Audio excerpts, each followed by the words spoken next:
jamais vu autant d'eau qu'il y a là. Jamais. Jamais, jamais, jamais.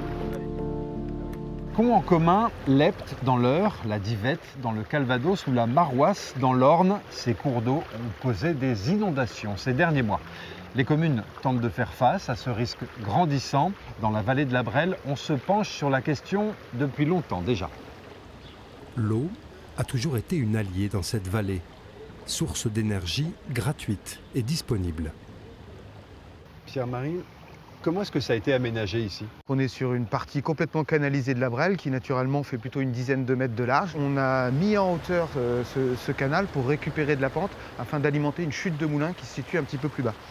Alors la conséquence que ça a, forcément, quand on réduit le cours d'un cours d'eau, l'eau a tendance à monter et on se retrouve avec des débordements qui peuvent se produire localement comme vous avez ici.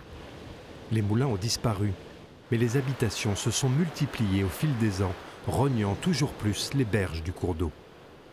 Ici, il y a eu des constructions qui se sont faites au-dessus de la chute du moulin. C'est-à-dire qu'on a une boucherie avec des appartements qui ont été installés juste après la guerre, à partir des années 55-60, et qui du coup vont contraindre les solutions d'aménagement. On a quand même une prise de conscience des gens qui voient bien que leur environnement est de plus en plus bouleversé. Ça fait 2-3 hivers qu'on subit quand même des niveaux d'eau qui les inquiètent au fur et à mesure. 1988, 2001, 2018 et cette année encore, on ne compte plus les épisodes d'inondation dans la ville. Une crue, c'est quand un cours d'eau voit son débit, sa hauteur et sa vitesse augmenter rapidement, généralement après de fortes pluies. Les crues peuvent entraîner des inondations, c'est la submersion d'une zone où habituellement l'eau n'est pas présente. Et puis ce chiffre du ministère de la Transition écologique et de la cohésion des territoires. Sur l'ensemble des reconnaissances de l'état de catastrophe naturelle arrêtées sur la période 1982-2023, 56% concernent des inondations. Voyons cette vallée d'un peu plus haut. Elle a été autrefois forêt, marécage. L'eau s'y écoulait en liberté. Les hommes l'ont défriché, cultivé, aménagé. Le cycle de l'eau, lui, n'a pas changé. Ici, la nappe phréatique remonte chaque hiver et n'a que faire des habitations, des champs, des routes.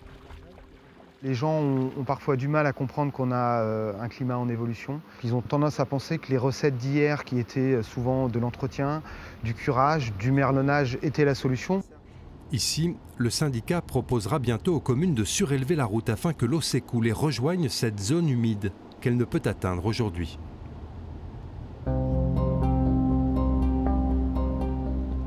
Il faut laisser de la place à la rivière, il faut peut-être lui donner la possibilité de s'épandre dans les parcelles, il faut lui laisser une certaine place pour pas qu'il y ait d'inondation. Donc c'est un changement de modalité à opérer auprès des élus, mais la répétition des phénomènes permet à toutes ces personnes-là de se rendre vraiment compte en fait, de cette dimension.